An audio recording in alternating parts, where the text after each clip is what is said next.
Hello everyone, my name is Cristian Armando Pineda Castillo and I am honored to present our research on the impact of community school projects in Mexican high schools. This study was conducted in collaboration with Dr. Jose Cristobal Solis Poyorena. We will explore how these projects influence collaboration, participation, the educational community, and educational quality through transversality. Project-based learning is a highly effective approach that fosters meaningful learning experiences. According to authors such as Cuetara Hernandez and their collaborators, this kind of approach fosters practical and meaningful learning, as it develops key skills such as problem solving, teamwork, critical thinking. Also, other authors such as Gomez and their collaborators say that this kind of approach impacts high school education as it promotes participation of the educational community. It adapts institutions to social cultural environments, strengthening identity and educational quality. Our interest in this study was to study key variables such as collaborative participation, impact on the educational community, and educational quality through transversality. We can trace back the foundations of project-based learning to John Dewey and William Herd Kilpatrick. In essence, this kind of approach fosters active learning through real-world problems and open-ended questions. It also fosters critical thinking, collaboration, and communications, as it is cited by these authors right here. Integration into educational projects. Now, this kind of approach combines theory and practice to develop transversal competencies. According to these authors right here, Enrique Vargas 2019 and others, it also promotes motivation and research skills, especially in project-based approaches such as STEM. It also promotes collaboration and participation, which also contributes to meaningful learning and a shared sense of belonging to the institution. It also let's say that it fosters transversality as it connects disciplines to real-world issues in interdisciplinary learning. Um, Also, it impacts on the educational community as it fosters community cohesion and academic performance, the transfer of knowledge to real-life contexts, which also promotes values like social responsibility and empathy. Now, all of this contributes to educational quality, meaningful learning, um, equity, and human development, as it is fostered in educational approaches such as constructivism and the new politics of the new Mexican school in uh, in the Mexican contexts. Our study is based on the following hypothesis. The first one says that there is a significant correlation between collaborative participation and impact on the educational community, as well with educational quality through transversality. The null hypothesis states that there is no significant correlation between collaborative participation and impact on the educational community, as well as with educational quality through transversality.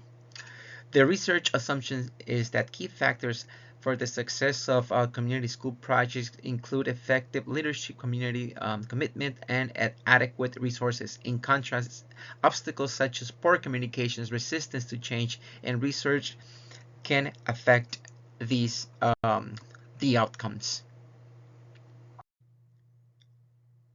This study followed a mixed methods convergent design through project-based learning design. As it is cited in Creswell and Plano-Clark 2018. We developed a Likert type scale and a semi-structured interview protocol. For the survey, there were 3 schools that we studied. In total, we had 193 males and 242 females.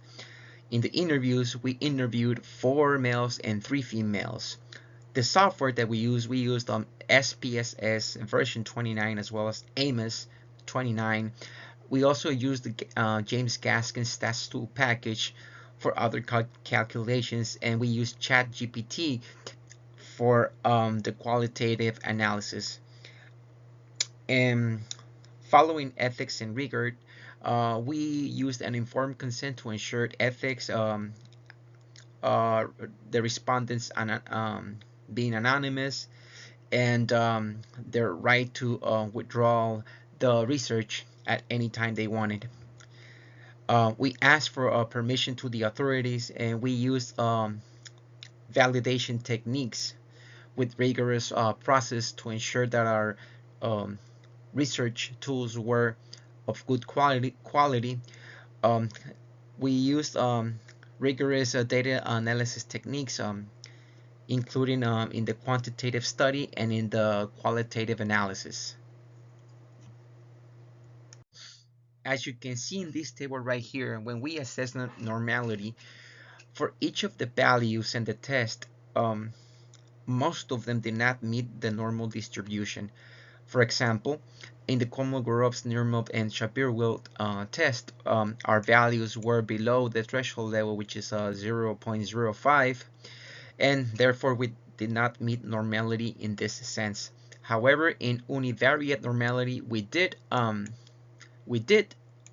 meet the univariate normality. However, for confirmatory factor analysis, it is also necessary to meet multivariate normality, which was not met even though we removed 101 outliers.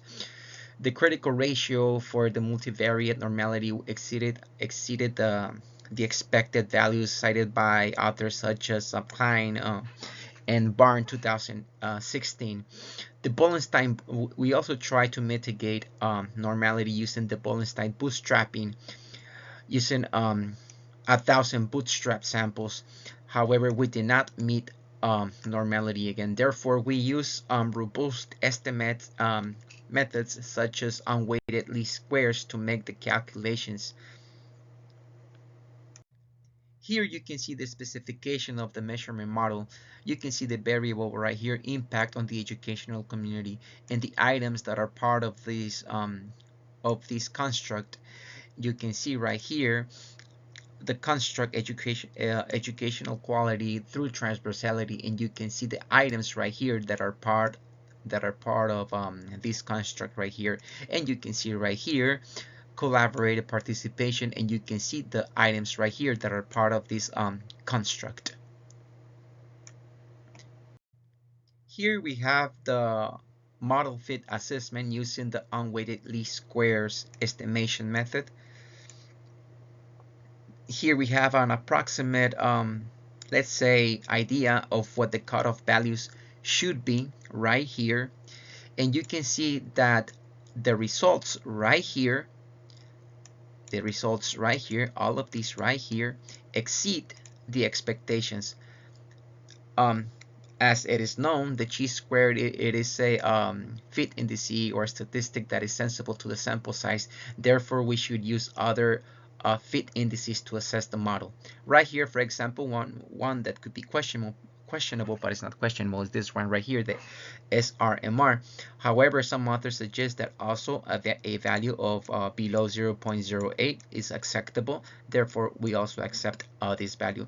As it can be seen, all of the values meet the expectations, and we can say that the model fits the data of the populations.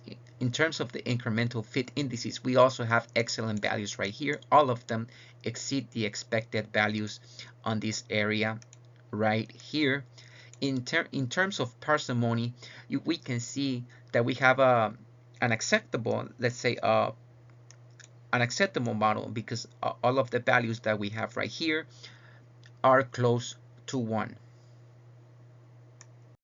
Now we move on to evaluate the convergent validity.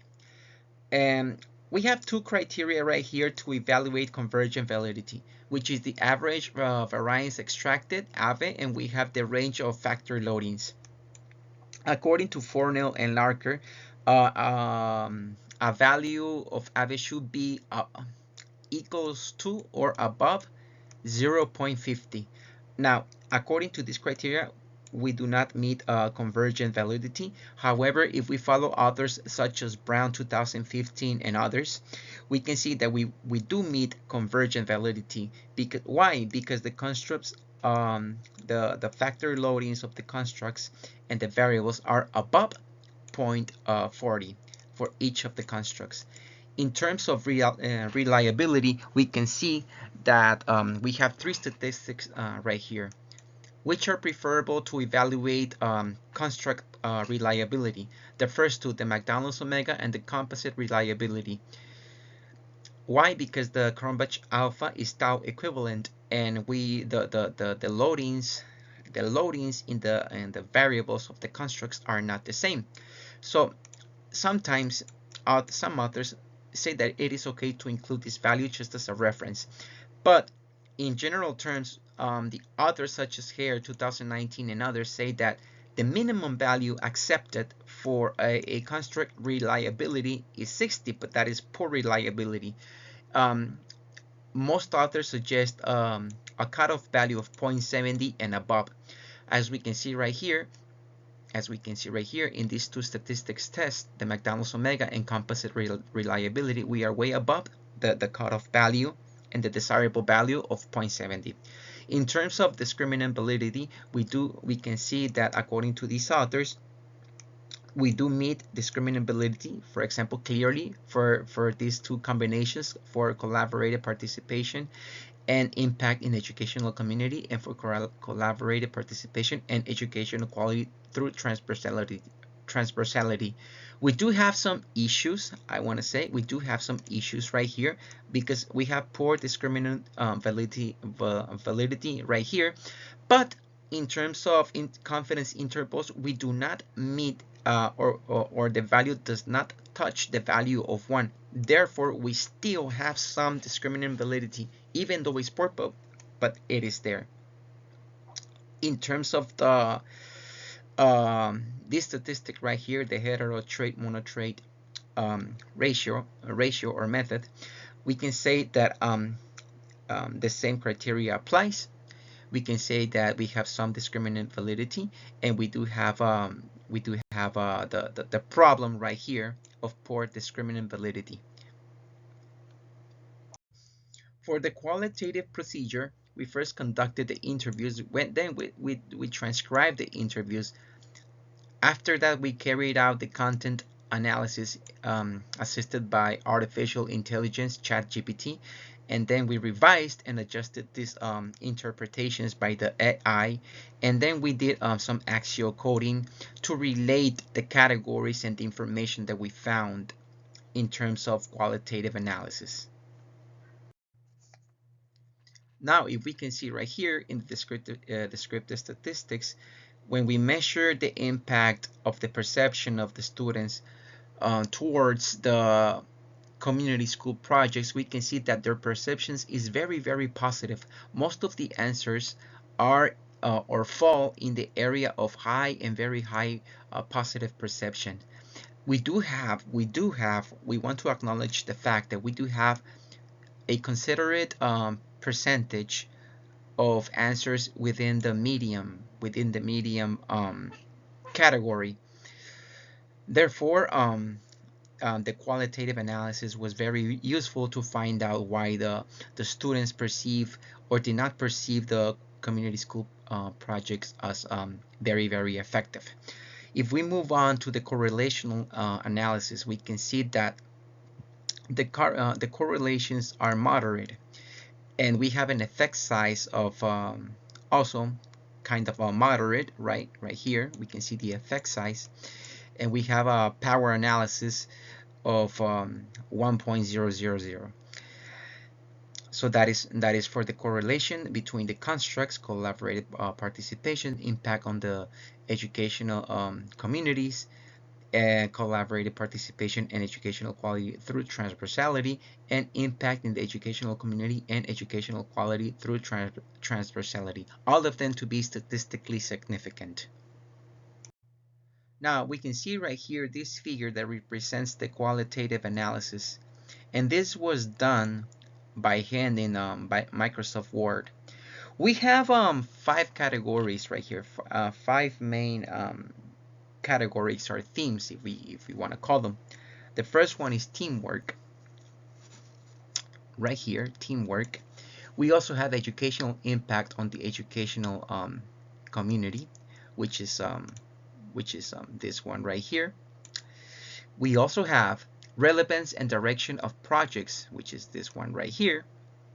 And we have also organizational challenges, which is this one right here. And we have support needs, which is, let me see, this one right here. For example, in team collaboration between students, and teachers and the community was, we can say that it was fundamental for the success of community school projects. In terms of educational impact on the community, we can say that community school projects enhance the student motivation, critical thinking, and engagement. In terms of relevance and direction of projects, we can say that projects addressing real community needs were more successful. And in terms of organizational challenges, we can see in the codes right here. We can see that schools face administrative and financial constraints. In terms of our support needs, we can see right here that participants emphasize the need for better guidance and resources. Now we move on to our discussion. Our findings align, let's say that our findings align with previous studies emphasizing the role of collaboration in education, as stated by Peña Figueroa and others, 2017. Additionally, community school projects were shown to promote social responsibility and community cohesion, as it is stated by Enrique Vargas, 2019. We do advert of some challenges identified. For example, schools require better funding and organizational structure to maximize their potential and the execution of these projects. Addressing these barriers is crucial for ensuring their sustainability. Therefore, we advise and further analysis with the measurement model. So here we share our findings. And to sum it up, we can say that our study confirms that community school projects foster collaboration among students, teachers, and families. They improve educational quality by integrating transversality, and they have a significant positive impact on schools and communities. However, resource limitations and administrative challenges must be addressed to maximize their effectiveness. By enhancing institutional support and funding, community school projects can serve as a powerful tool for educational transformation under the New Mexican school model. Thank you for your attention, and here we share some of the most important references for our work.